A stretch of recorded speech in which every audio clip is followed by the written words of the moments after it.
আসসালামু আলাইকুম রহমতুল্লাহি ওয়া বারাকাতুহু। তোমাদের সামনে আল্লাহ তাআলার কোরআনের আল্লাহ তাআলার কিছু কথা বলি আমি। ওটা হচ্ছে আল্লাহ তাআলা বান্দাকে কতটুকু ভালোবাসে দেখো। ওটা তো আমরা দেখি না বা রিয়েলাইজ করি না। একটু চেষ্টা করি যতটুকু আমাদের জ্ঞানে ধরে আর কি। আলহামদুলিল্লাহ ওটা দেখো।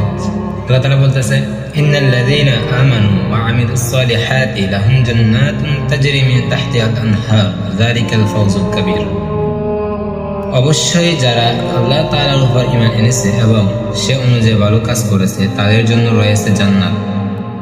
তো জান্নাত রয়েছে, আল্লাহ তাআলা জান্নাতের সুসংবাদ দিয়েছে। পরে বলতেছে কি কেমন জান্নাত?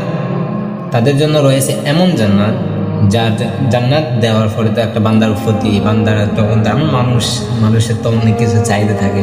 তো তেমনই ভাবে আল্লাহ তাআলা জান্নাতের সুসংবাদ দেওয়ার পর বান্দার একটা চাহিদা থাকবে, মনে একটা প্রশ্ন থাকবে জান্নাত কেমন হতে পারে।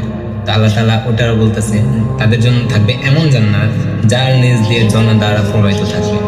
জান্নাতে থাকবে ঝর্ণা, মধুর নহর, তারপরে হচ্ছে দুধের নহর।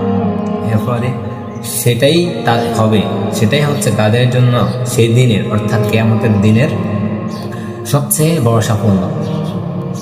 এখানে একটা গুরুত্বপূর্ণ বিষয় হচ্ছে ওটা হচ্ছে সেদিনের অর্থাৎ সেই দিন কিয়ামতের দিনের জন্য সাফল্য।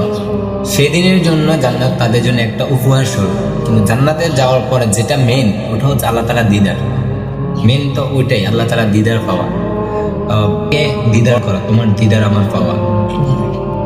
জান্নাতের জন্য আমাদের ইবাদত করি না, আমরা তো ইবাদত করি আল্লাহ তাআলার সন্তুষ্টির জন্য, আল্লাহ তাআলার দিদারের জন্য।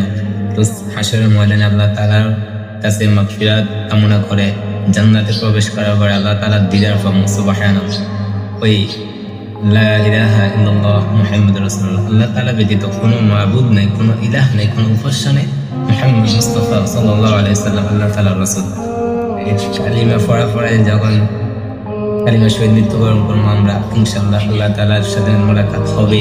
তো মোলাকাত হওয়ার পরে সুবহানাল্লাহ আলহামদুলিল্লাহ, মোলাকাত আল্লাহ তাআলার সাথে দিদারের পরে আর কি লাগবে বান্দা বলো আমারে। তো আল্লাহ তাআলা বলতেছে তাদের জন্য সেদিনের সাফল্য হবে জান্নাত। জান্নাতে যাওয়ার পরে শুধু সেদিনের জন্য সাফল্য তাদের জান্নাত দেওয়া হবে। জান্নাতের পরে তো আলো নাজ নেয়ামত রয়েছেই।